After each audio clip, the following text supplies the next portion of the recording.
don't know where he is now. It's only about 10 minutes ago. Chubby Sam weird. Yeah.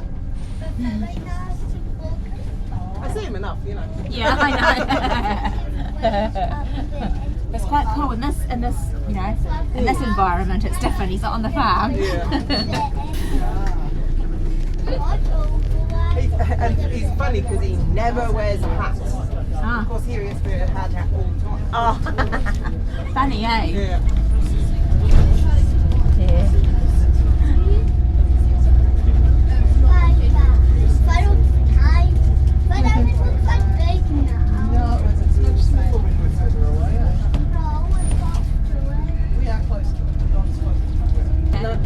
Excuse me, this is ours. Go away. Oh wow. You're onto a good thing then, Shelley. Well, hopefully, yeah, because that's the whole point, because they keep their mallards off as well. Oh, yes, yeah. So, yeah, I'd rather have 2 parrots than 20 mallards. Yeah, fair enough too. That's good. It's a good idea.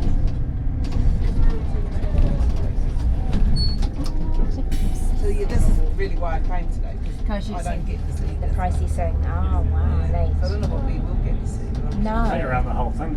Oh, awesome. Yeah, it's pretty cool they let you. Yeah, it's awesome. The open pit mine guys and team are shifting 10 truckloads to get 1 truckload of ore. And what we refer to as ore is a ton of that rock has 1 gram of gold in it. So that means 1 gram per million grams is ore. So you need a whole ton of that rock to get 1 gram. And a gram is about 1/4 teaspoon. So we're talking really, really small scale. Someone once explained it to me. Imagine the rock is your car and the gold is the key that starts the car. Except that key is spread randomly through your car. So now you've got to try and find that key in your car, and that's what we're doing here. And for those people that are still working out, going through school, so high school, if you don't like chemistry, physics and maths, you need to start liking chemistry, physics and maths, because that's what you've got to do if you want to work in a gold mining plant. So I've been tortured for many years with physics, chemistry and maths, and still torture myself with physics, chemistry and maths. And we're going to do some maths today. There's also we produce 1 of those gold bars a day, and I want to know how much that is worth, and we're going to work it out. So each gold bar weighs 17 kilos, so really heavy, which is the equivalent of 500 ounces. And every ounce today is worth $5,000. So how much does that gold bar bet? So 5 5s are 25, times it by a lot of zeros, it works out to be $2.5 million. And the cool thing is, you'll see some hands holding that gold bar. They're mine. Yes, if you work in a gold mine, you get to hold the money. I've yet to be able to take one home, sorry. So let's get back to your little, your rock, your ore. So what you're looking for is something that is brassy in nature, so fool's gold. Does anyone know what fool's gold looks like?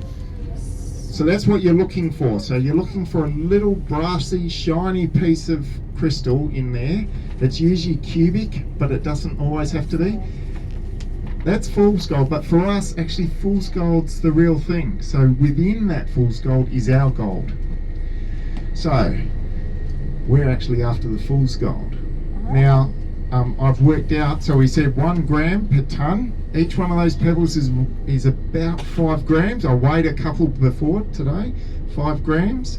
So that's the equivalent of 0.1 cent of gold per pebble. Rich. So just so you understand the mass of that, we treat 20 million of those pebbles per hour through this processing plant to get that 1 brick of gold. So, and the way to think about it is you'll see lots and lots of tanks and lots of pipes. They're all connected.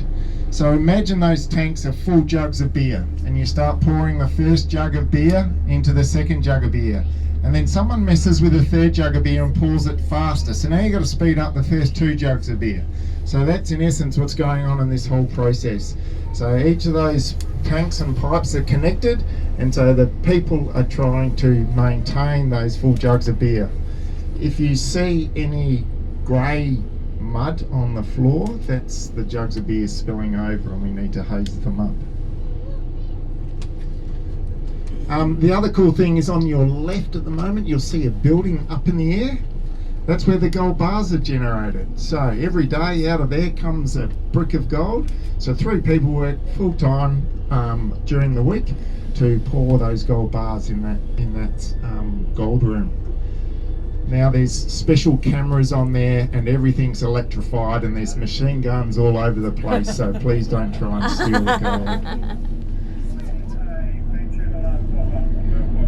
So as we're driving along, you might get to see out the front window a big yellow front end loader that drives past. So that's actually taking the rock at 800 tonnes an hour and feeding it into those bins. From those bins it goes up conveyor belts, and you might see some conveyor belts moving along with little rocks on them that look like rocks moving along. That's exactly what they are.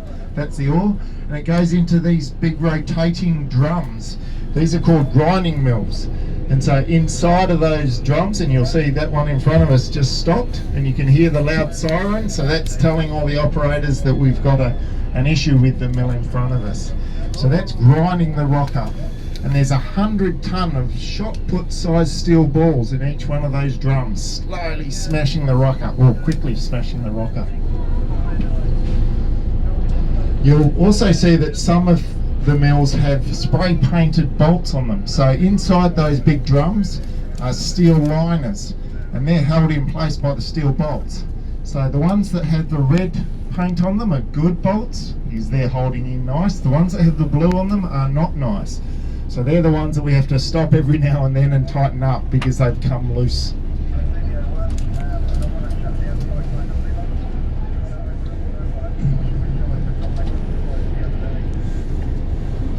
So total there's 88 people that work on this processing plant. There's 4 crews of operators, so they're responsible for making sure those jugs of beer don't spill out. There's 12 fitters. They're all responsible for repairing and patching stuff that's wearing out.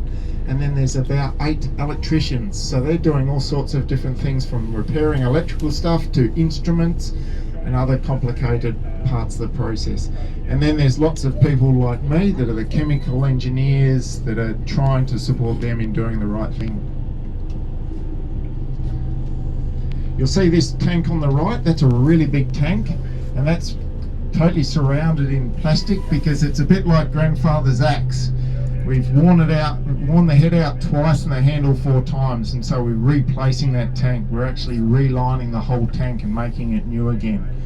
So the plant's been running for 35 years and it really needs to be repaired and replaced. Alexander up to Oamaru, even Christchurch, even some from Australia that come over and swarm over the plant and repair and replace and check and monitor and do all of that work to keep it operating. On the right hand side you'll see some special wooden boxes.